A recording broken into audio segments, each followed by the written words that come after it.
These are the mugshots of Carl Ferrer, James Larkin, and Michael Lacey. They are the owners of Backpage.com. They are the new faces of pimping and sex trafficking in the new millennium. This movie is about the murderous events that happen to those who have used this site, Backpage.com.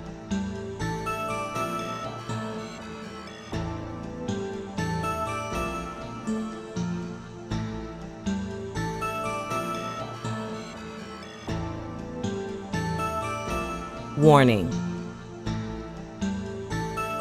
This film has some very graphic images that some may find hard to watch. Chocolate Rain Concepts has produced a film that captures the underbelly of society and the difficult language and violence that comes with sex trafficking and sex exploitation. All comments and statements are of the guests that appear in this film. CRC does not condone nor condemn anyone's position.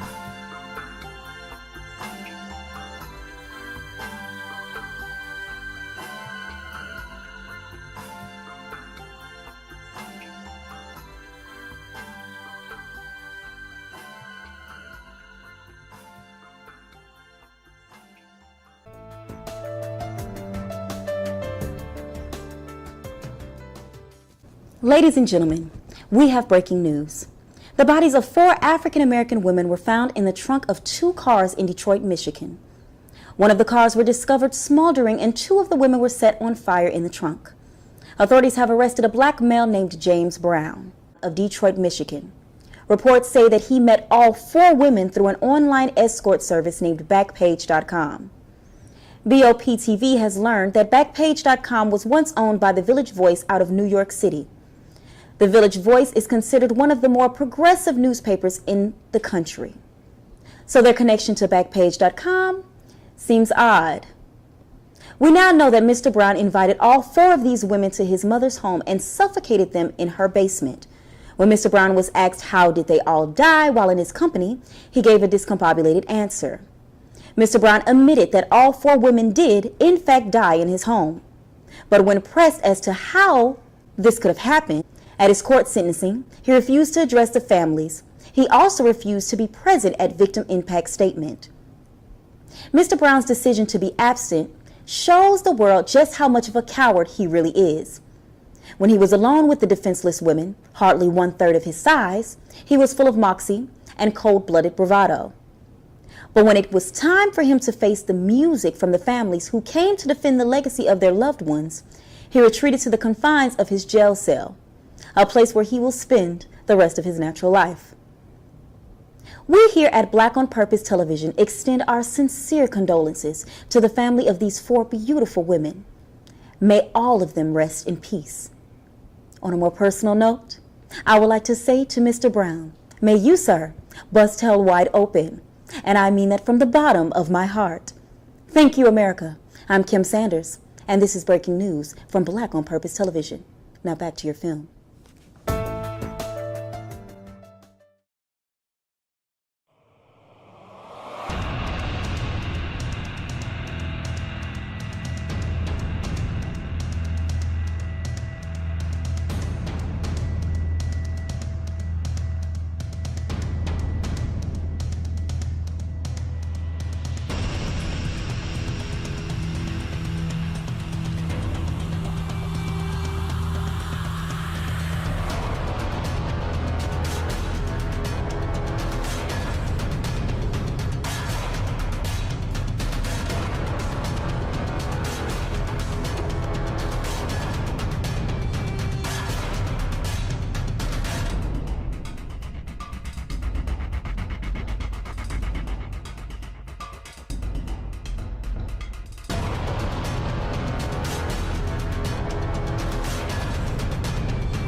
One of the worst sociopaths in U.S. history is James Brown. He's a 6'10", 300-pound monster out of Detroit, Michigan. We know James Brown invited 4 women over to his mother's house, took them down to the basement, where we believe he suffocated them to death. We do know that he took 2 of the bodies and burnt them up inside the trunk of a car. Mr. Brown admits that all 4 of these women came to his house. What he does not know is how they died.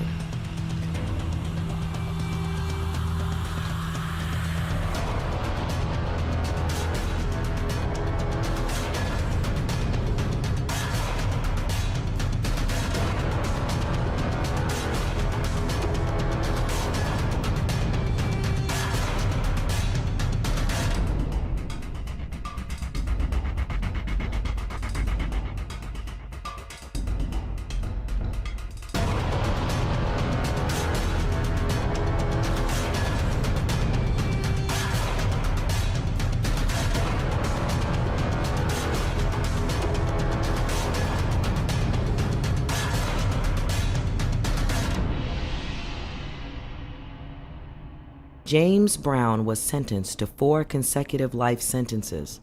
Once he arrived in prison, he was beaten within an inch of his life by inmates who found his crimes despicable.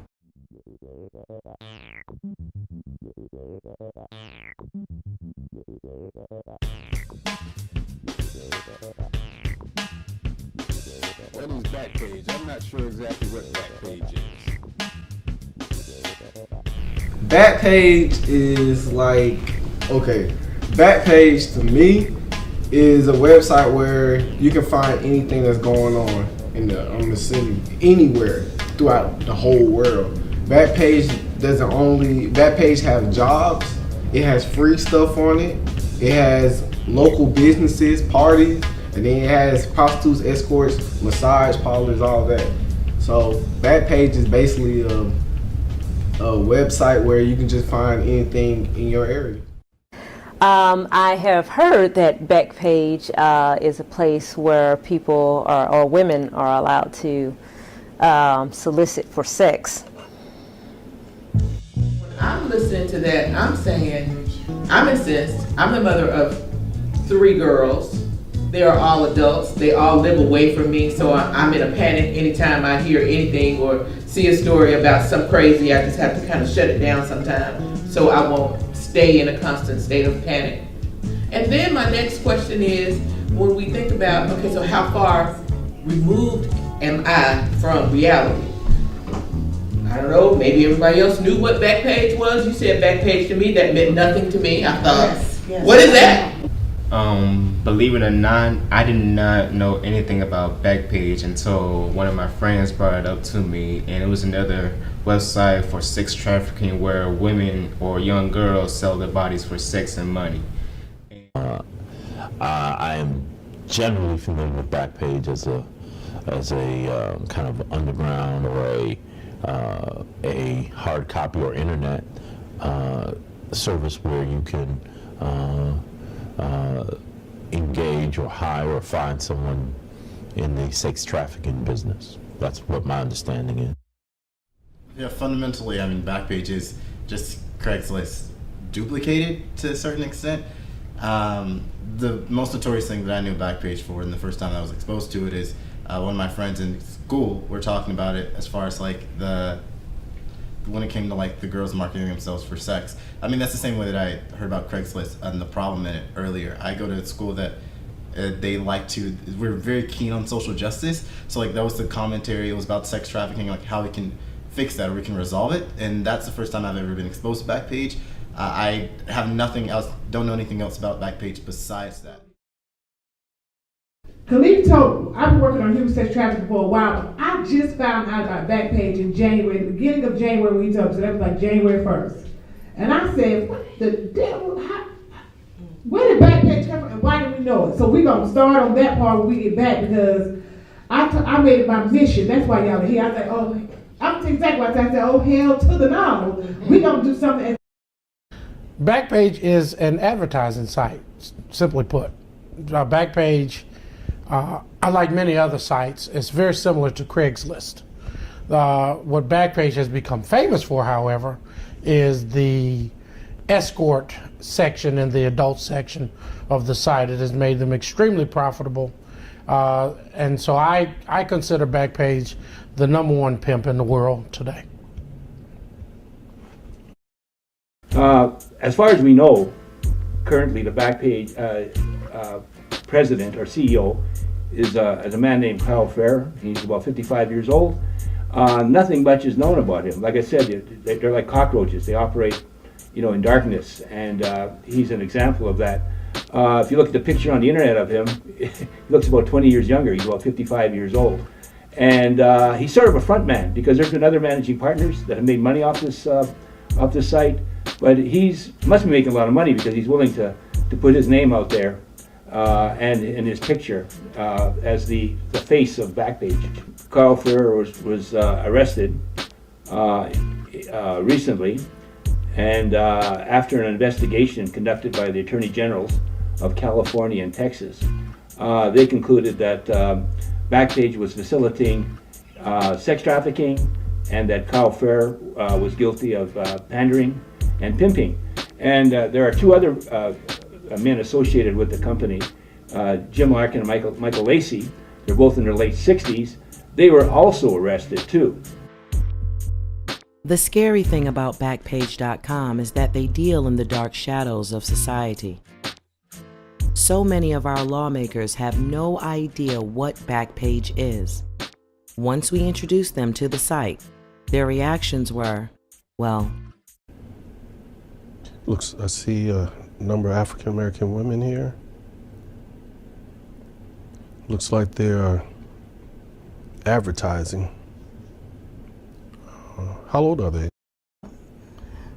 This? Yeah. Disgusting. This is disgusting, but I'm not surprised. There have been 16 deaths in 3 years. Most Americans simply want to know who's holding them accountable. Question that I have, though, is about Backpage in particular. That is, I'm sure it's a very profitable enterprise. They're not, Backpage is not doing this for charity. They're making money out of it, and and I know that there have been situations where other online procuring sites have been held accountable legally for allowing access to people who kill and abuse folk. Backpage is not just dangerous for the women. Backpage is dangerous for our men. There's a couple young women up in Indiana that were robbing Johns. They would invite them to the hotel, and after they took their clothes off, they would rob them.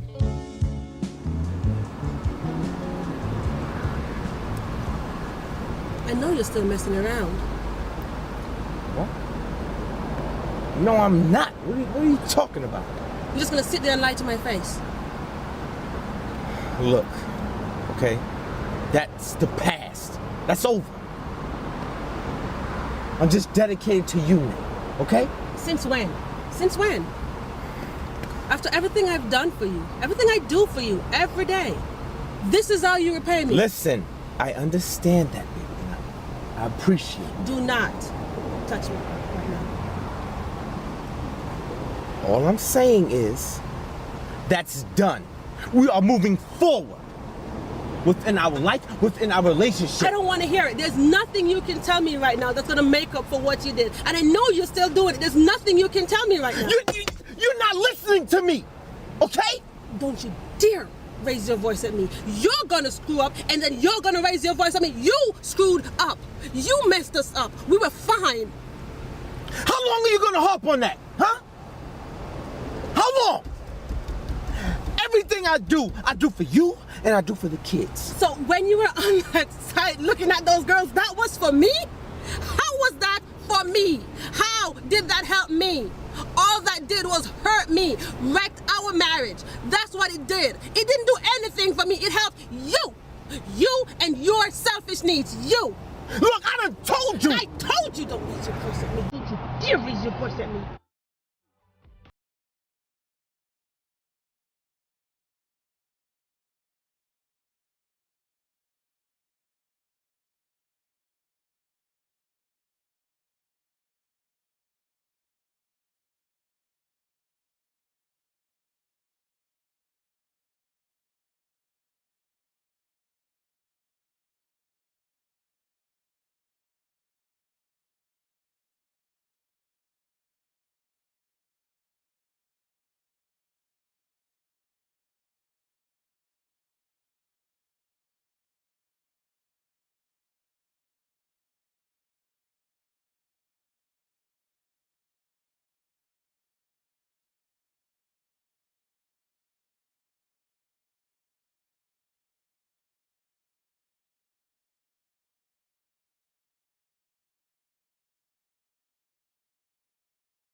Well, what are you doing?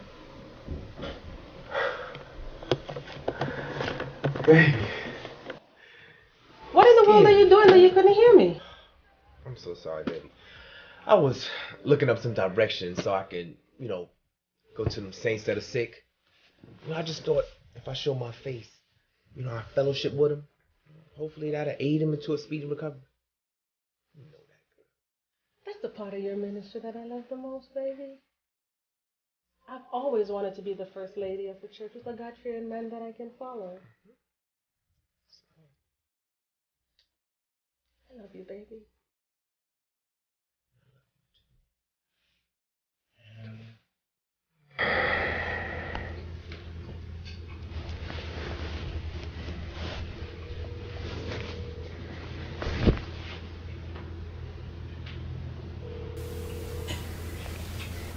Hello? Hello, is this Rain Raw Dog? Hey, baby. Yeah, it's me. How can I help you, Daddy? Hey, sweetie. I would like to know if we can set up an appointment today, like in about an hour. Sure, Daddy. How much time do you require? It's 100 for half hour, 150 for full. There's no kissing and no cuddling. That's too personal. Remember, we're here to get our freak on. Not for a honeymoon. Okay, well, I want a full hour, but you see, I have a special request. Well, you need to know that special requests are an extra 100. What do you want extra? Well, if you must know, I'm a sinner, and I just request that you beat me after we're finished. Like, beat me with a belt, just for my punishment. Sure, Daddy. Whatever you want. It's your dime, honey. Okay, great. Let me ask you a question. Why do you use the name Rain Raw Dog? Because for 500, I'll lick on a raw baby. Oh, okay. So you won't kiss or cuddle with me because you said that's too personal. But you'll lick and blow me without protection? Okay, I'm not too comfortable with that, but it's nice to know. Thanks. Hey, that's just my thing, baby. Why do you call yourself a sinner? Well, because I'm a man of God, and I know I shouldn't be doing this. But you see, I have this sickness, and I call beautiful women such as yourself so I can purge myself. Hey, Daddy, we all got issues. I love sex and money, so I dropped out of medical school for this extra $2,500 a weekend. No one's perfect but Jesus, right? Anyways, my address is 1128 Canton Road. I'll see you in an hour, baby. Okay, I'll see you then. Thanks. So is that lame coming over, baby? Yeah, girl. He's a man with some deep issues. He's a pastor. Don't they all have issues? What do we care? Just another weak-ass man looking to get off. When are we gonna stop doing this? We've already made enough money. I really ain't trying to spend my life in jail for robbing these niggas. Who these niggas gonna tell? These men are buying pussy. They called us looking to get a nut off. We didn't tell them to call, did we? Yeah, but I hate sleeping with these lame ass niggas. They always want me to do all that freak shit. Look, baby, in just a few more months, we will have enough money to stop. And then we can buy a house and get married. Besides, we're gonna give this man a threesome that he will never forget. And by the time we jack him, he won't even care. Okay, girl. I love you. I love you too, honey. Father, please.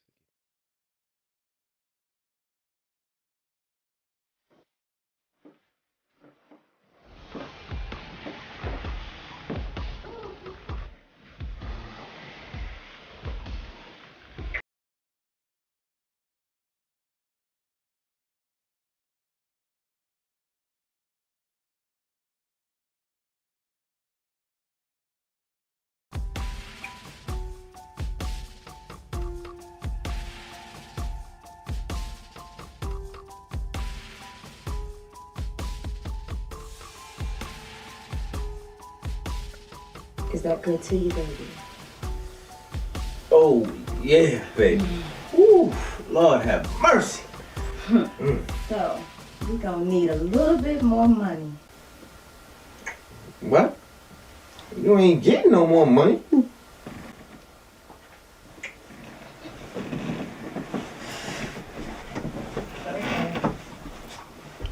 But why, Daddy? Because I've already paid you. That's why. Oh, but we gonna need that money. Look, I'm not giving you nothing. Rain, what have you done? First of all, it's scary for one, just the idea to think about that young kids could put themselves on the internet and advertise themselves to a free market. That's scary, number one. Now, as a lawmaker, I think this is definitely something that we must bring to an end. Okay, so I have seen some photos on Backpage. They were shown to me, and I was alarmed at some of the things that I saw on Backpage because I did not think the purpose of it was for prostitution or solicitation. The American teen is not confused at all about the popular services on Backpage. Just opportunity, you know, people, it's the information age, they want everything right here, right now at your fingertips, so people don't want to really work for what they want, so you get promises of fame, fortune, anything that you want, and then you end up in that horrible lifestyle. But Is it possible that the desire for money and fame has made Backpage so popular? It's just a site that women go on, little girls go on to offer themselves to men for money. You know, people are hard up, and people and women doing anything to get money, just like men. They are doing anything to get a dollar. But what they fail to understand and realize is that when they go out here to make this money, that it could be the last money that they make. Too many of us don't know this problem, and we don't know how to help and what to do. And so I really encourage people to try to get more involved, and as one of the other women said earlier, to mentor children, and to more than mentor, we've got these children that are lost. They're looking for acceptance, they're looking for love, they're looking for all of those things when they go and they put themselves on Backpage. I think it's like the fact of just being the center of attention. You know, you have different men that find this interest in you that some people in your life may not have found that interest. And so you're like, oh my gosh, like he actually cares about me. So, you know, this is something that I should actually do. When it's not, they just want to use you and, you know, for what you can offer. I think it's all about control. Like, I'm a firm believer that women have complete and utter control over their body and what they want to do. So if you like taking pictures like that, if you like feeling powerful like that, then you do you. But I think putting it on the internet like that, and it leaves yourself open for sex trafficking, people exploiting you like that. But it's about control. They see that page, they see that profile, they're like, oh, I control what I'm putting out and no one can do anything about it. When actuality, it's not. You're the one being exploited. Two things that I think we need to do to solve this problem is not to only have isolated conversations with women. We know women get things done. However, men are the primary traffickers of men, of girls and boys. We need to have men telling men what to do. Steve Harvey does not need to tell me another thing about how to be a woman. He needs to tell his brothers what to do to be better men. Yes. Right. And not just Steve, but any man needs to tell other men that harming women, that buying sex for women is wrong. Monitor those things online. Like, you can't, like, you can get away with a lot online. You sell like illegal things all the time, so it's no different because it's easier access. Like I said, for people who are out there, you can meet anybody from around the world, or you know, just in your backyard that you never knew existed, and it's harder to track. You know, it's easier to get away with this stuff when it's online than on the street. Backpage now shows you that you can, in a few minutes, sell whatever you want to sell in a matter of minutes. But it doesn't start there. This is not a class issue. This is not a north side of town, south side of town issue. And so what I've been doing now in DeKalb County, I found out, I started with DeKalb and now I'm going across the state, is in our homes when we're at work, our young girls now, the new little rave is called having twerk parties, strip parties. So what they do is they charge all the little boys a couple of dollars to come in the house. And then what they do is all the little girls in the house, these are people who live in the suburbs, and then they're twerking, they're dancing, they're doing all these little things, and whoever does the best that day gets the money. And then they'll set up again the very next, maybe the next day or the next week, and they just go from house to house in the suburbs. And none of us know this is going on because we're none the wiser. First of all, most of us are not on Snapchat. And then they do all this other little quick talking, other little download, all this little social media things, and we have no idea what they're doing because that's not even part of our world. And so it can disappear. And so now you have young girls who don't think that starting off with the twerk parties or I'll give you some head party. We don't understand that leads them into the life of trafficking. And then we fast forward a little bit. When you ask the little girl, do you think it is prostitution if you give a blowjob for $5? It's like, no, why would that be? You see? We have a new generation that feels free to expose their bodies, even using language that we once considered to be very derogatory and subpar. The culture it's become normalized, I think, through social media, or people feel as if they have permission because everybody else is doing it. And now you can see it through social media. Look to are not us. They're not the grandparents. They know that that's not the right way, but the reality stars have become paramount in their lives, and they are emulating that behavior from the reality TV. They're all over social media. They follow them on their Instagram. They follow them on Facebook. So those have become the standard appeal to most of our young people. That woman did. Today it's glamorized, and it's seen as there's lots of money to be made, and this in a capitalistic society, that's where we are. That it's more acceptable when you have it glamorized in terms of, I don't want to call out people's names to make them even more well known than they already are. But there are people out there that have TV shows, et cetera, who are making lots of money because they have prostituted themselves, basically. And so, yes, there is a difference, and I think it goes to social media, it goes to capitalistic society, it goes to a young woman thinking, well, this is one way I can make a living.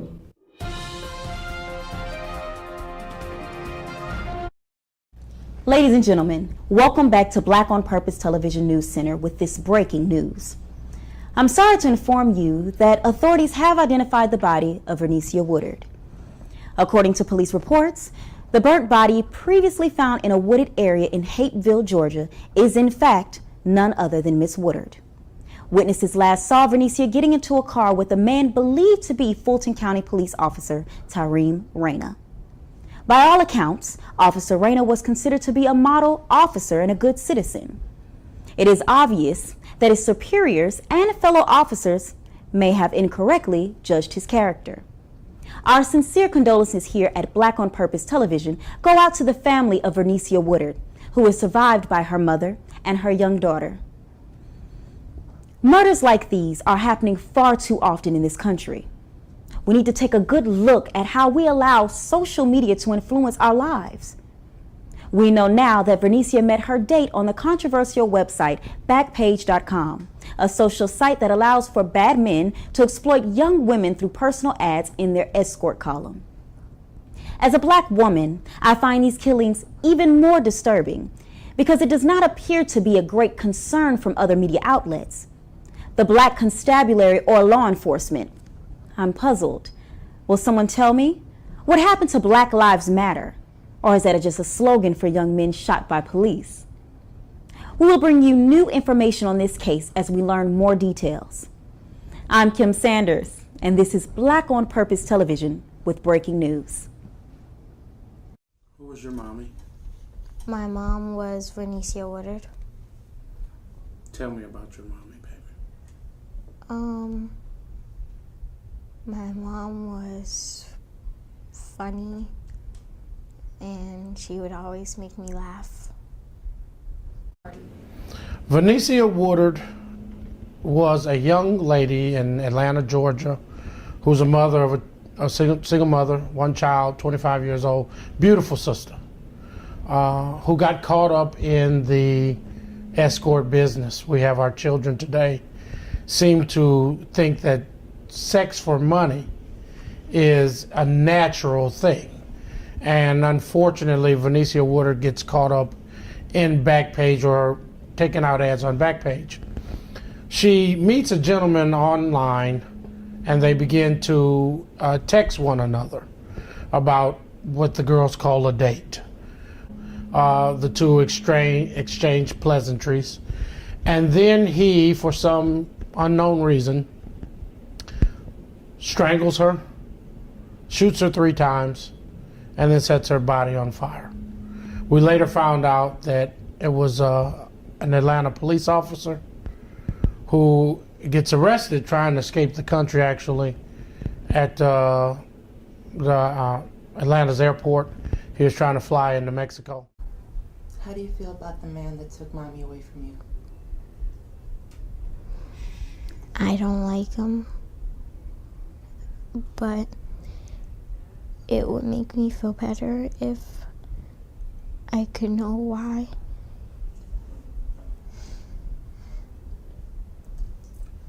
Do you understand the things that happened when you hear people talk about what happened? Yes, I understand. And how does that make you feel? What do you think about the details of what happened? I feel that it shouldn't have happened, and it makes me feel a little angry and a little sad inside. Of Backpage.com. The first time I heard of Backpage.com was when my daughter asked me to pay for her to put an ad up.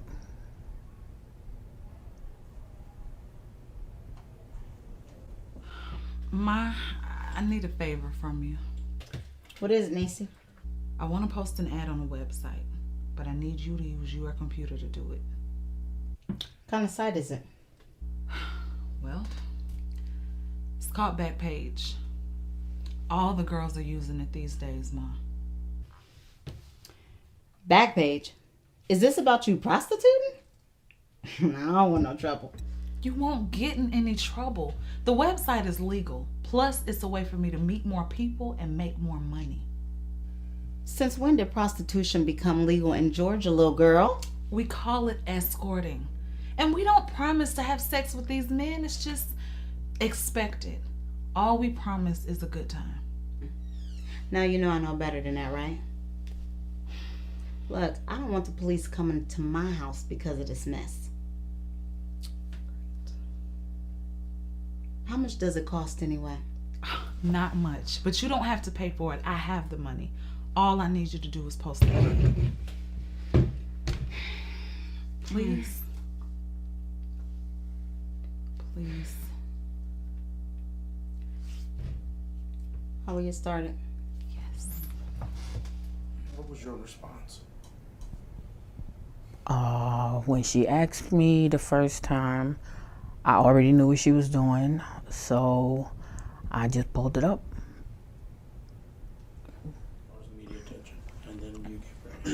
As far as the media attention, they basically just put her out there as a prostitute, and they didn't think about nothing else, about her daughter, about her family. And every trial, every hearing I've gone to, there was no media. And I felt like they just swept her under the rug. How do you feel about mommy's boyfriend at the time? How was he towards you? He was nice.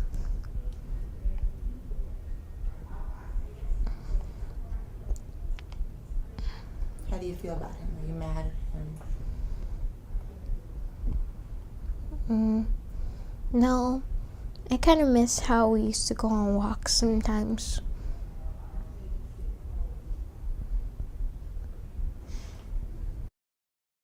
At a young age, Zanaya knew that her mother was a working girl.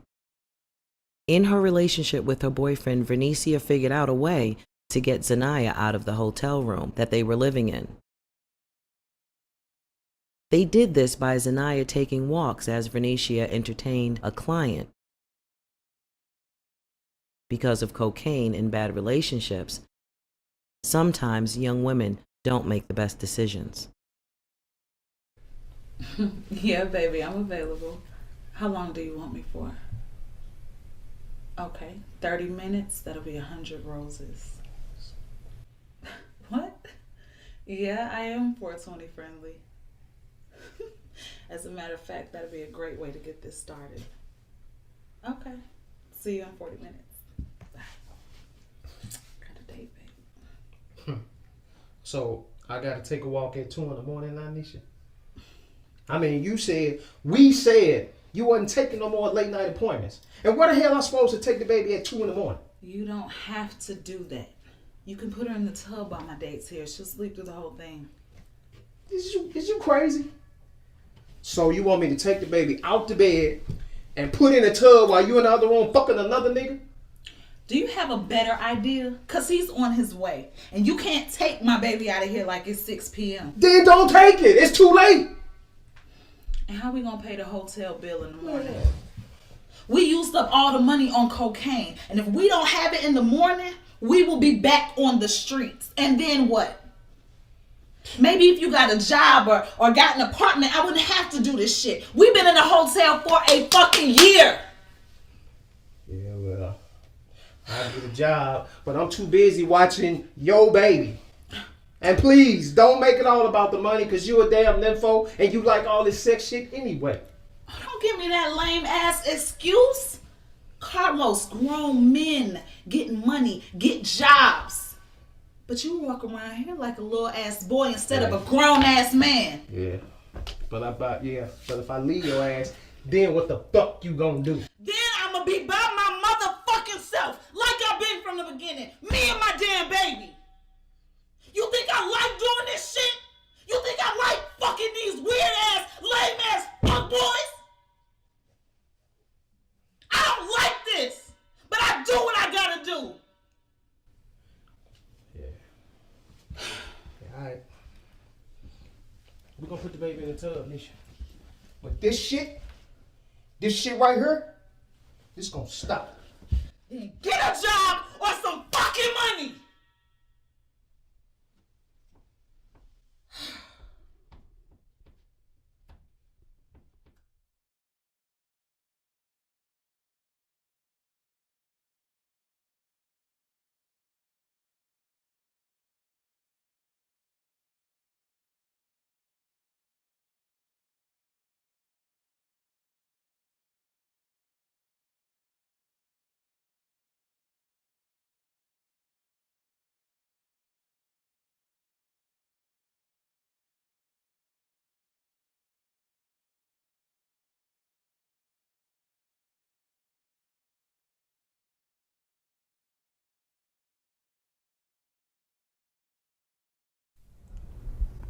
What was the last day that you spent with your mommy? I think it was movie night because we stayed up late and watched TV. Do you remember the television show? We were watching Cartoon Network because they were running movies like Scooby-Doo and stuff. Okay. Do you remember the last movie you watched with her? I think it was the Scooby-Doo where it's not animated. and they go back to it's the end of the school year, and it's in the summertime.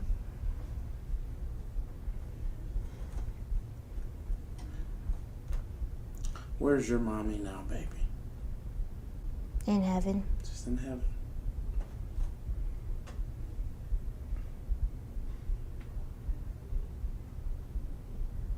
If you could say anything to her right now, what would you say?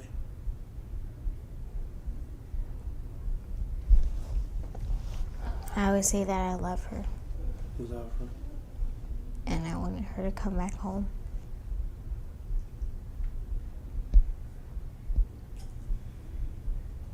What did your mommy want you to be when you grow up?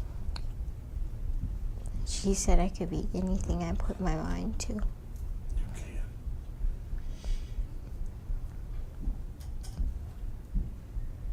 What do you want to be?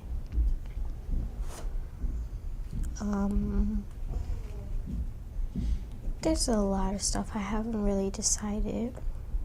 One thing I really want to be is the first black female president of the United States of America. That's a great goal, baby. If you could say anything to your mommy right now, what would you like to say?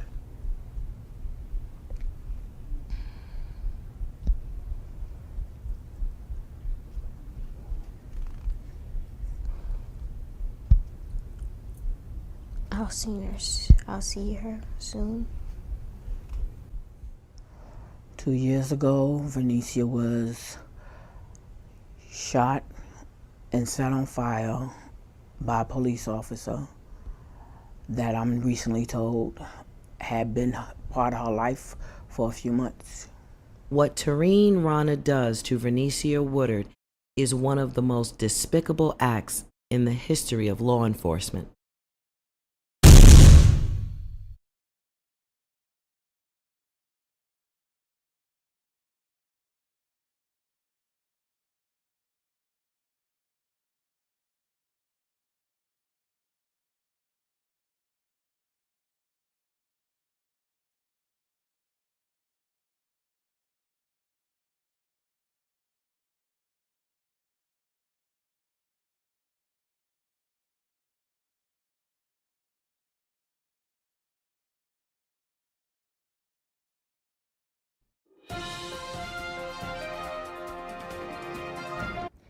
Family and friends, once again, we have terrible breaking news.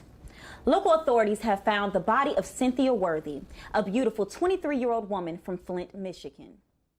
We here at BOP TV have been tracking these horrible killings for the last 3 years, and they are all connected to this one site. After reporting on these crimes, what I want to know is, what the hell is going on? How many times do I have to come on this station to report on the death of a defenseless black woman without someone in authority doing something about it? Where's the community outrage? Where is the strong black man to protect these girls? No, I'm serious. Who is supposed to protect the black woman if not our men? Every last one of these women were killed by men of color. Are you telling me that we can't be safe with our own men? Why can't we get rid of this Backpage.com? I wonder if there were a sorority of dead white co-eds from Oral Roberts University, if there would be a greater outcry for the end of Backpage.com. We here at BOP TV once again want to send out our condolences to the family of Cynthia Worthy. We pray that the Creator holds her close. I'm Kim Sanders from Black on Purpose Television. Thank you. Unlike many women who were utilizing Backpage.com, Cynthia's mother and father was aware of it. We know that they had a conversation where they sat down and asked her to step away from that lifestyle. Cynthia said that she was going to step away. So we really don't know what was the pull that got her back into the business. We also know, because of the conviction, that she met Jerome Moore. Baby, what are you doing? What do you mean, Mom? You know what I'm talking about. What is Backpage? It's just a dating site that young girls go on to get dates. Girl, this ain't no dating site. This site is for solicitation and prostitution. It's not a big deal. It's not like I'm a hooker or something. I just used to get a little extra change. That's all. And what do you have to do to get this extra change? Come on, Mom. We're all adults. A little something something. Something something? What is that? I want to know what you're doing with these grimy ass men for that extra change, as you say. It's a little adult entertainment. That's all. Young lady, you are smart. And you can do anything you want in this life. Please don't put yourself out like this. This is dangerous. If it bothers you that much, I'll quit. It's no big deal. I'm gonna hold you to your word, baby. After promising her parents that she would no longer use the services of Backpage.com, Cynthia Worthy found herself in the company of career criminal Jerome Moore, who later accepted a plea bargain for the murder of Cynthia Worthy. Her body was later found in an alley with a stab wound.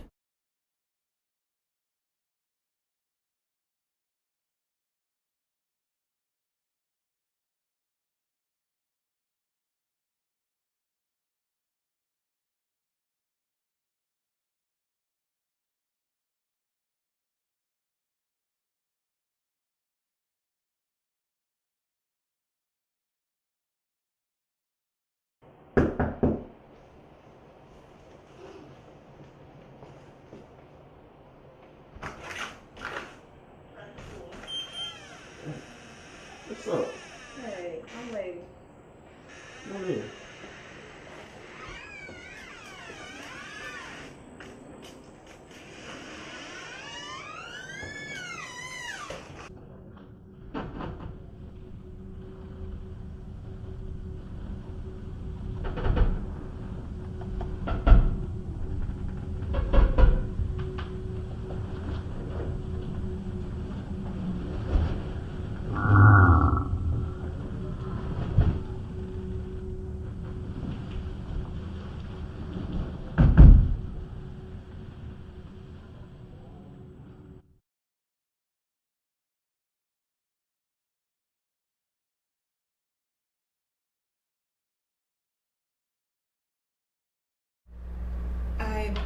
I personally do not want to say that it was black men's fault, but I think that's just because of my own family and that my grandfather was white. So somewhat in a way, I do believe that it's a failure of black men because all children come from a male and a female. And I believe that fathers should teach their daughters how to fight, whether or not, it just be for protection or how to fight in life in general. So when you lose 14 black girls, it also brings me back to the girls in Africa who were kidnapped and you can't find them. So there's the fact that they're kidnapped and you don't know what happened to them. It's like, as a black man, what did you teach your daughter to do? Did you teach her how to keep moving or just to push it, keep it into the back of your mind and act like nothing happened? Mm-hmm. So I'm very thankful for my dad and my mom who's taught me how to, she's like, gave me information about what's going on in the world. She's always telling me, Janai, do not do this, do not go places alone because you might get this or you might get that, you might get touched in a certain way, do not do that. So I'm very thankful to have parents like that. But for kids who don't have a father, and some do not have a mother, it's very sad to me because they don't have the opportunity to know what not to do and what to do. I think that black men do play, a huge role in, the 14 women getting killed and whatnot. But we can't, I know some people are probably thinking like, oh, black men aren't like this, you can't stereotype black men, but you all fall in that same category. And you have to, when you see something is wrong, you have to be the change and you have to fix it. Because some of us, don't have fathers in our lives that, are there for us every single day, that, call us every single day. But some other people's fathers step up to the plate and are like, I see you struggling, I see where you are in your life, and I want you to know that you're beautiful in every single way, which is what we need to be told as black women. We need to be told that we're beautiful. We need to be told that, you shouldn't fall for less than what you are. Like, you're worth so much more than what you could ever imagine. first as a black society's problem. I wouldn't even say society as a whole, because we've already seen they don't really give a damn about us anyway. So we can't say, oh, it's a societal issue, because they don't care about us. Did they ever? It is a phenomenon. I grew up in a time when what's known as the silent generation. And let me break that silent generation down. We may have been in the houses with our grandmothers, our aunties, our uncles. One of them may have been babysitting us, and they may have known. But as soon as we said, oh, he touched me, don't you tell nobody what goes on in our house. What goes on in our house stays in our house. Don't you tell nobody. From the trouble that was going on in your life, and you found the protection of your father. Can you explain that wonderful time in your life? I don't know if we call that protection, because I ran away to my father. And on the day that I got there, the next morning I was taking a shower and my father raped me. I was 13 years of age. My father raped me because he said he needed to know that I was telling the truth. What responsibility do black men have in protecting black women? Black men should take on anybody that threaten our black girls. They should be our leaders in society in taking care of our girls. We have daughters, we have sisters. As fathers, they have got to pay close attention to their daughters. They know the ropes. They know what's going on out in the street, so they can teach our girls.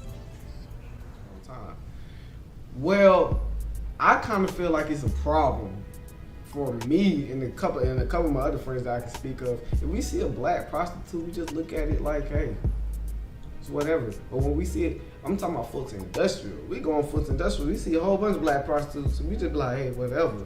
But when we see a white prostitute, we be like, what's she doing out here? To be honest, that's a real psychological problem. If I can look at my own race and just be like, oh yeah, she doing her thing, but if I see a white girl doing it,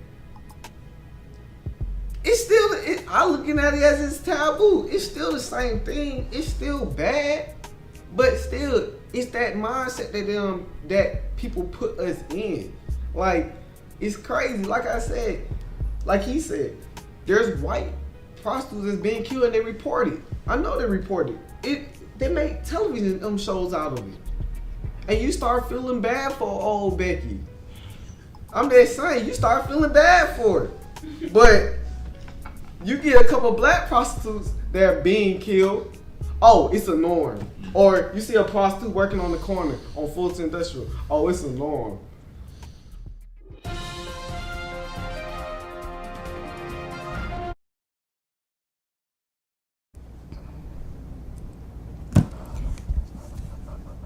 America, we have some terrible news. Authorities have found the bodies of 6 murdered black women in an abandoned house in Gary, Indiana. All 6 women were using the controversial website Backpage.com. Thanks to a courage of one woman, the beautiful 19-year-old Africa Hardy, who also was using Backpage, we now know about this abandoned site and these women. Africa lost her life in a death struggle with the serial killer Darren Dion Van. Mr. Van is a sinister sociopath and a career criminal in multiple states. Africa's body was found in a bathtub at a Motel 6 in Hammond, Indiana. Authorities found her cell phone on Darren Van's person. After a successful interrogation by the Hammond authorities, Mr. Van led police to a vacant house in Gary, Indiana, where they discovered 6 more bodies. What all these women have in common is that they were all using Backpage.com to shop their services as escorts for hire. Africa's murder brings the total killed escorts on Backpage.com to 14 in the last 3 years. You know what? I'm sick of this shit. Where is the public outcry for these young women? Where is the national media coverage? These are sisters, mothers, daughters. They are American citizens that have not been fully appreciated or properly mourned by this nation. Why was there a louder outcry for the prosecution of Michael Vick than there was for these women? Let's keep it real. It seems like there's more sympathy for a damn dog. Does Becky with the good hair have to die before we can bring about the destruction of Backpage.com? Why does the police use this website for sting operations? Don't they realize that they are dangling these girls as live bait? Family, we are talking about a national epidemic. 14 women in 3 years. And those are the lives that we know of. In Atlanta, there's a policeman on trial for killing Bernicia Woodard and 2 more serial killers in the Midwest. What's it going to take to wake up this nation to the fact that black girls die too? Whenever there's a terrorist attack around the world, the media goes into a frenzy. But let a dozen black girls get tortured and there's a complete media silence. Let the truth be told. This is impersonal, insensitive, inconceivable, intolerable bullshit. I'm Kim Sanders from Black on Purpose Television, and I'm out. Now get the damn camera out my face. Full name is Lori Townsend, Lori Townsend. And where are you from? Originally from Chicago, Illinois. Currently live in Denver, Colorado. Lori, why are you here today? I'm here to be the voice and to tell the story of my daughter, Africa. I called cousin Latasha, and I haven't talked to her in a couple years. And I said, hey, what's going on? Got a message that I need to call you about Africa. And could tell you exactly how the conversation went. She's like, yeah, we just came back from Lake County, Indiana. I was like, oh, okay. She's like, yeah, we had to identify Africa's body. I didn't think anything of it. I said, Lake County, for what? She said, Lori, we had to identify Africa's body. They found her in a hotel room.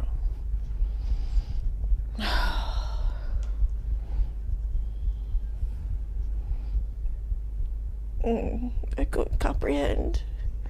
All I heard her say was, they found Africa. I didn't know if she, I didn't know what, I didn't know what happened. And I kind of like blacked out. My fiance picked up the phone and said, what's going on? And he hung the phone up. And I started screaming and he's like, what's wrong? I said, they say Africa's dead. And cousin Latasha called back and she said, yeah, they found Africa in a hotel in the bathtub. She was strangled.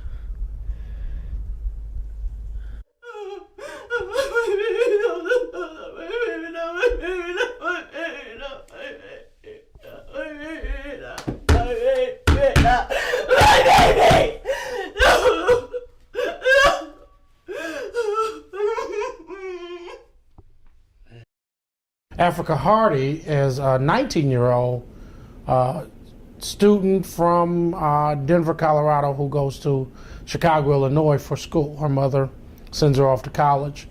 On the weekend, it appears that her and a couple of friends were utilizing Backpage Escort Division to make a little extra money. I just want to be honest about it. She also has a date with a gentleman named Vaughn. He had the girl that Africa was dealing with, working with, was texting Africa. Africa wasn't responding back to the text messages. So the young lady went to the hotel room, went inside and found Africa.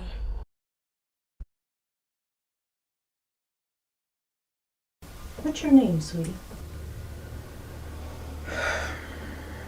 My name is Africa Hardy. Do you know why you're here? Yeah, my mom thinks I'm a drug addict, but I'm not. Why would your mom think you're on drugs? I don't know, ask her. The last time we spoke, she said I looked bad. Does saying you look bad mean you're on drugs? I don't know. People are always trying to tell me what to do with my life. If I want to do a little meth, big fucking deal. Africa, don't you think that doing meth, even a little bit, is counterproductive and bad for your health? I mean, I don't do it all the time. I mean, just when I'm partying with friends, you know, hanging out and kicking it. So the last time you saw your mom, she was complaining. Yeah, she wanted me to go live with my aunt, but that wasn't possible. Why was that impossible? Because she has all these ancient rules about me being home at a certain time and respect. I'm a grown woman, and I should be able to come home whenever the fuck I want. Africa, we all have rules to follow. And when you stay with someone, you have to follow their rules. I know, and that's the reason why I left, because I did not want to disrespect her. So you end up in Chicago. Yeah. My mom sent me here to get my life together. How's that going? Well, I lost my photo ID and all my documentation, and now I'm hooking just to make a little money. Did you say hooking? Yeah. I'm an escort. I'm a prostitute. I'm selling pussy. I'm doing what I need to do to get by. I'm broke and Chicago's expensive. A young lady as smart as you can find work. This can't be your only option. Maybe. But there are millions of people in Chicago with college degrees that can't find work in their field. I'm a drug user that can't pass a drug test. So I said, fuck it. I'm gonna use what I got to get what I want. Africa, I have to tell you that I legally have to warn you about admitting to crimes in session. Crimes? I sell pussy to upscale men who are tired of their wives. I check them out, and they come. And I do mean come. And then I send them on home to wifey. And then I got $200 in my pocket, and nobody gets hurt. So let me ask you, what's the crime in that? Africa Hardy was found dead in a hotel room bathtub in Hammond, Indiana. She had been strangled and smothered by her upscale gentleman, a man who happened to be a repeated sex offender. To Africa's credit, she fought back bravely, creating such a messy crime scene that police were able to track down her killer, Darren Dion Van. Because of Africa's struggle, Darren Van led police to 6 other bodies, all murdered. How many more women have to die connected to Backpage before the American public says no more?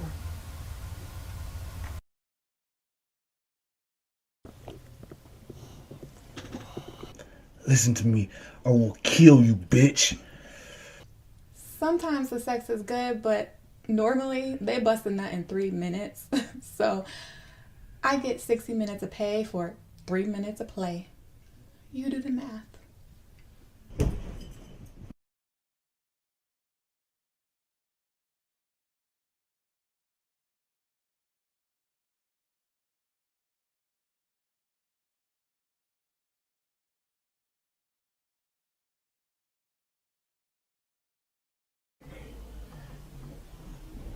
Die, bitch.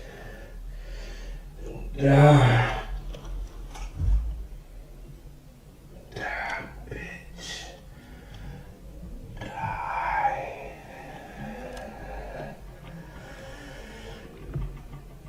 Die, bitch. Die. Crimes? I sell pussy to upscale men who are tired of their wives. I check them out, and they come. And I do mean come. And then I send them on home to wifey. And then I got $200 in my pocket, and nobody gets hurt.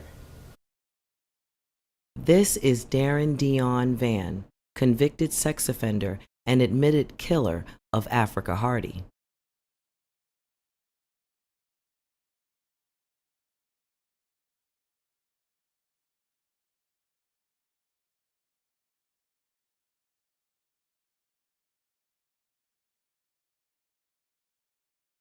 Why do you think that this story is not being covered more nationally? I think it's pretty obvious, isn't it? I mean, you have a young woman, they're not white, they're not cheerleaders at a university or a high school, and they operate on the fringes of society. They got problems. They have no advocates. Nobody's standing up for them, and so they're vulnerable, and they're easy targets. And I think that the Johns that picked them up and murdered them, these serial killers, realize that. You know, they prey on them. In the last 3 years, rather, 13 black women have been murdered. And we didn't know it.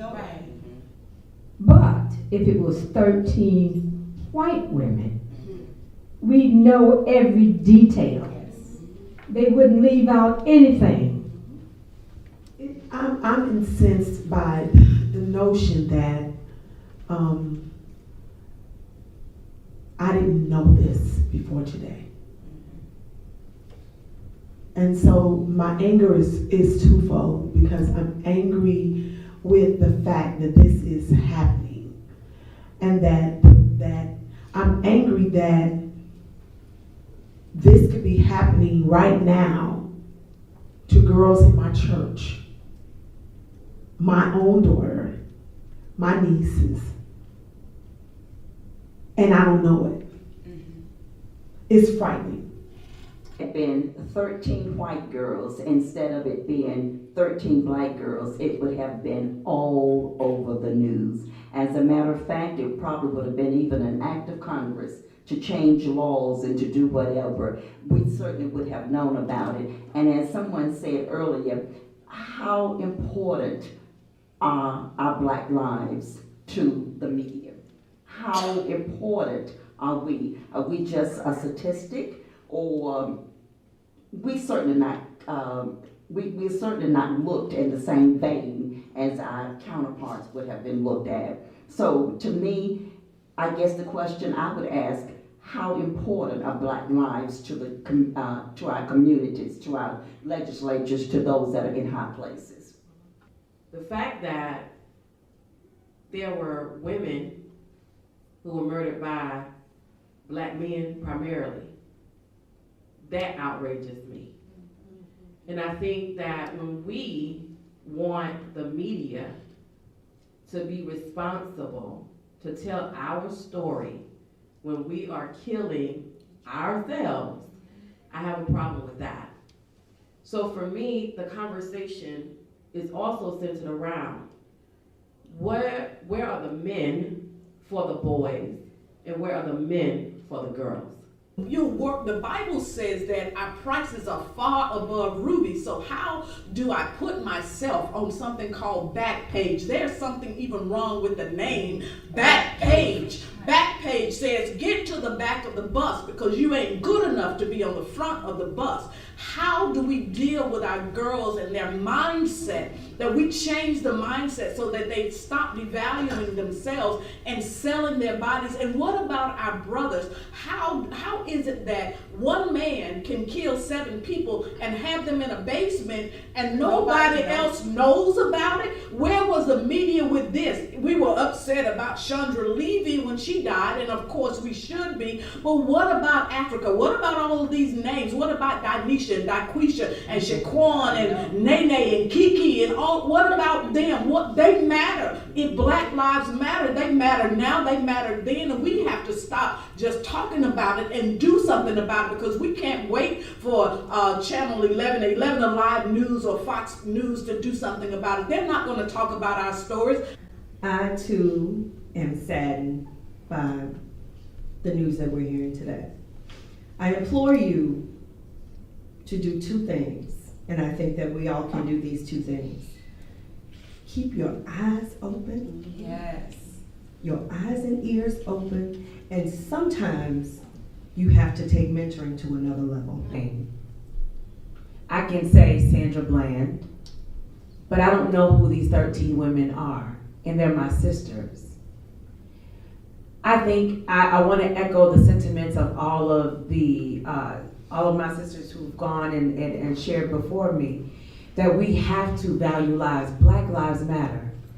I can't couch Black Lives Matter into All Lives Matter, although all lives do matter, but I have to specifically say that Black lives do matter. If it had been 13 white girls, we wouldn't be here. We would not need a documentary. We would not have a need for this discussion, because those situations would have been made public and we would have known about what was going on. I think that we devalue our own selves, and we don't value because they were caught up in this prostitution. That means, oh, well maybe they meant for that to happen, or they should have put themselves in that situation. So we're afraid to get out there and protect them or say anything because it's gonna make us look certain kind of way, or how dare we get out here and protect the prostitutes, and we pastors on the TV and we don't want them, oh God, no, we don't want them to think we advocating for the prostitutes. I think, and it was alluded to earlier, that our communities have changed greatly. And so if we look at, and I don't say integration because we do not live in an integrated society in terms of race and or class. So when we look at our segregated society, there were neighborhoods where we would all live together, right? So the judge would live next to the criminal and that sort of thing. And the difference between then and now is that we saw ourselves as one. And so I think Nicole made a very good point when she said it's not those kids. We have to see our community as our community. Now, because I can't allow another 13. I can't. That's right. I cannot allow another 13 to be involved in this back page. Whatever I have to do to help shut it down, if it's still up, we need to shut it down. Whomever we need to email, whomever we need to talk to, whomever we need to protest to, it needs to be shut down. This is ridiculous that we're still talking about these women, these 13 women, 3 years, and this site or whatever it is still up and running. That's ridiculous. So whatever we need to do to get together to shut it down, we need to shut it down first, and then we can work on the other girls later to make sure we don't have an additional 13 dealing with what we're hearing today. Question, Brittany. So when we talk about black lives versus white lives, we know that black women's lives has less value historically and even now today in context, because people see black women as the mammy, as the Hottentot, as the one who is supposed to take care of the world, because a lot of people have called her the mule of the world. So black women, when you see them, people don't appreciate the wealth and the wisdom that they bring to the table. They see us as people who just bear children, who breed. Sometimes being single black women, we have been taunted and called all types of names. And so had this been white women, they would have been held, because white women, even during colonial times, were considered precious, were considered the ideal woman. And so when you see a black woman, you see servitude, you see someone who's supposed to be in the backdrop. And so because of that, we have not given the type of attention to black women that it needs. And so it's not just a racial thing and a gender thing. For black women, it encompasses all of it, because black men get attention when they're killed on the street. White women get attention when they are screaming for equal rights or equal pay for equal work. But black women, because we are almost like a double jeopardy, black and female, we're always at the bottom of the barrel. And so we don't get the type of attention that we need in this society. An undeniable fact that we all need to come to grips with is that our children see sex and sex trafficking today quite differently than we saw it 20 years ago. Online pimping has changed the way our children view the dangers of sex exploitation. Hell yes. There's a huge difference, because then it wasn't acceptable, and now it is acceptable.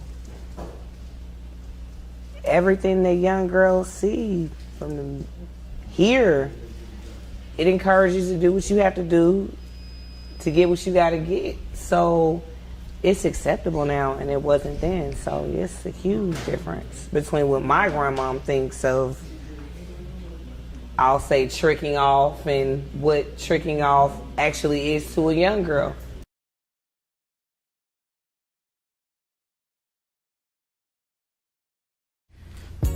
Well, basically, we were just up there dangling. Like, we didn't really have a mission. We were just dangling. And we had ended up going to this one trap, and they were over there, and they were like, well, why don't y'all go on the page? So we were like, what's the page? We didn't know what that was. So then they ended up putting us on to this other guy, and he took us out to this room. It was called the Hawthorne Suites. And that's when we started working. Now, the first time you did it, explain how it went down and what was your experience? The first call that I did? Okay, well, it was my friend's call, but when he got there, he ended up wanting two. And that was her first call, too. So we did it, and then after, everything was done, we didn't know to get the money first because it was the first time. So after we did it, then she went, as he was walking out the door, she was like, where's the money? He ended up pulling a gun out. Okay, what happened? He pulled the gun? He walked out. He was at the door. He was basically like, you're not getting any money. So he didn't pay y'all that time? No. Okay. And she was done after that. So she was straight. Yeah. Okay. So now, this guy who told y'all about the page, did he show you how to get on the page? No, he put us on the page. Okay, he put you on the page. So, did you know you were getting put on the page? Yeah. Okay. I knew that we were being put on some type of website. Okay, and you were okay with it? Yeah. Okay. I didn't know any better. Okay, so help me understand how you made it okay in your mind to have sex for money. I'm already doing it for free. Why not make a profit? Okay. And how much, when did you say, hey, this is enough for me to keep doing this? When I saw the money start piling up, and I had never made no money like that. Okay. Now, the first couple times, did you get to keep all the money? No, because with him it was 60-40.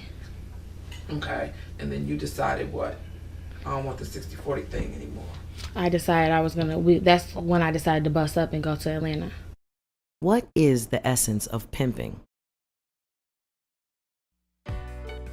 And I've never really contemplated it prior to the question as to the essence of pimping.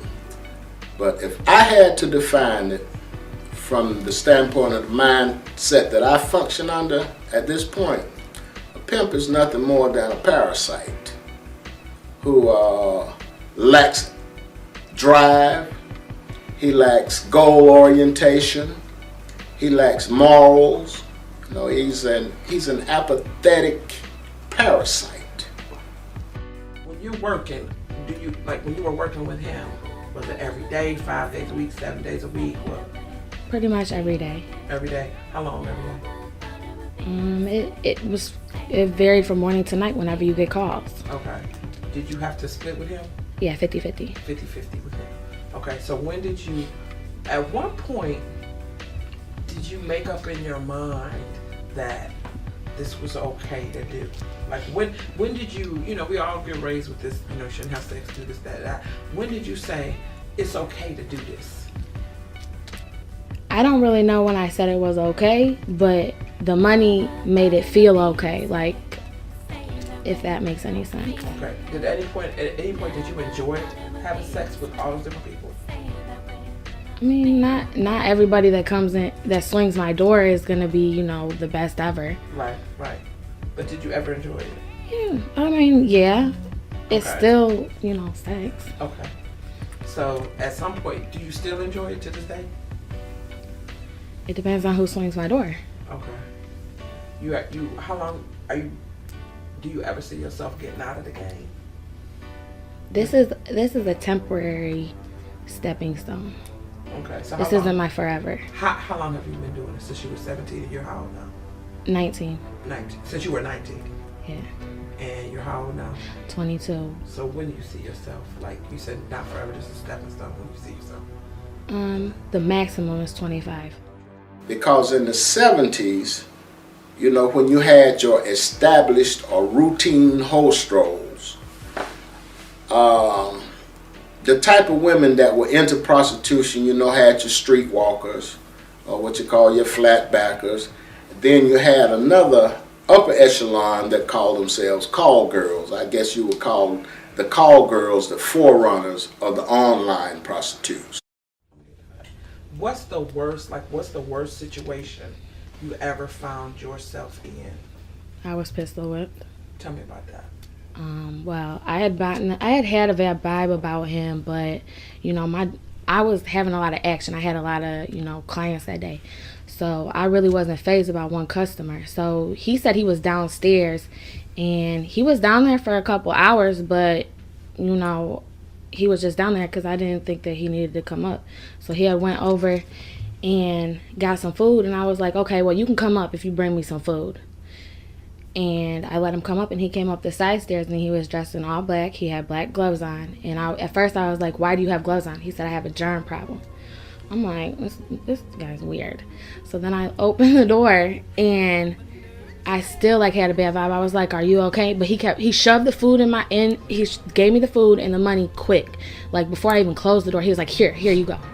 And I was like, this is weird. Then I was like, let me check you. Like, you need to take your coat off. There's something about you.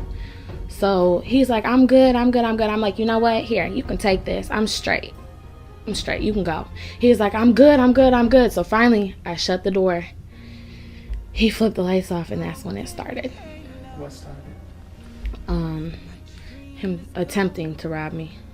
Okay, so how did he try to do that? He pulled a gun out. And did he just aim it at He you? went, first he was like, where's the money? And my first instinct is like, I got a pimp. I don't hold money in my room. That's what you told him? Yeah. Okay. And then what happened? He was like, he's still looking because he was in disbelief. So he went looking through the drawers, the travel books, everything. And I told him I didn't have any money in my room. And then I was loud too. Like, you know, when you're freaking out when you got a gun pulled to you. So then he threw me on the bed, and he had the gun, but he wasn't talking about nothing. But then when he realized he wasn't going to get any money, he was like, where's your phone? Because my phone kept ringing. I was like, I don't know. I think it's in the coat in the closet. So I go over there, and I run for the door. I open the door. He catches me, and he pushes the door back open. So then he pulls me back in the room. The bathtub was full of water because I had just got out of it. He threw me in the bathtub and started just pistol whipping me. I just remember smelling metal and blood, and then hearing that water like, this may be it. He pulls me out the tub. I hit the toilet, and I go under the sink, and he ran out. You didn't report that or anything? No. Is that the only violent situation you've ever been in? Did you think of? Yeah. That's the only one? Never? Anybody else try to hurt you or harm you? Mm-mm. Why, after that violent situation, that happened? I mean, did you think, you said you thought that was going to be it? You thought you were going to die? Yeah, because if he would have hit me in the right spot and not pulled me out of that water, I could have drowned. So why did you stay in? Why wasn't that enough for you to get out and say, I can't do this anymore? It's like, not every day is going to be a good day at work. Sometimes you go through some stuff. So I guess I just kept it pushing. So what other type of men have you seen in the business or that solicit young women for prostitution? What are the most men that you frequency? I've been with the postman, and I've been with a professional football player. You don't know what you're going to get. Can you give me some other titles? Doctor, lawyer, teacher. Anybody in the clergy business? A monk. What do we need to do as a community to curtail this epidemic? We've got to come together. Mm-hmm. We've got to make this issue known. We've got to talk about it. Mm-hmm. We've got to have meetings, have town halls. We've just got to get the information out. Mm-hmm. Because so many people don't know about the back page murders. Mm-hmm. And so as legislators, as community leaders, we can bring people together to talk about this. I will never understand how a black man, going back to the guy who killed those 7 girls and those 14 girls, I will never understand how a black man can stare into the eyes of a melanin-clad young girl and not see your mother, and not see your aunt, and not see your sister, and just not even look at her as a human being and shoot her or kill her in cold blood. How do you not feel that? How do you not feel pain? How do you not feel guilt? And you do that walking away with no remorse. I will never understand that.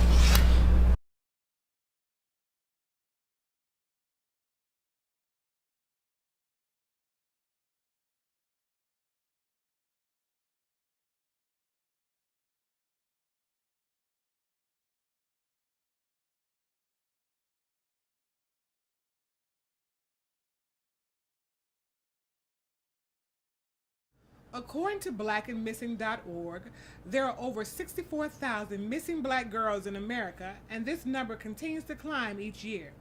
At some point, we have to collectively ask ourselves, what are we doing to protect our women and girls from this societal ill? Through public policy and education, we can fight to save our girls. However, as a nation, we can defeat anything, and that includes sex trafficking. This is the face of the new frontier of online sex trafficking and sex exploitation. It could be your neighbor, it could be your doctor, your babysitter. What we do know is that our children face sex exploitation in ways we never dreamed of. So if we are going to bring an end to online brothels that use sex exploitation and sex trafficking around the world, we must all come together.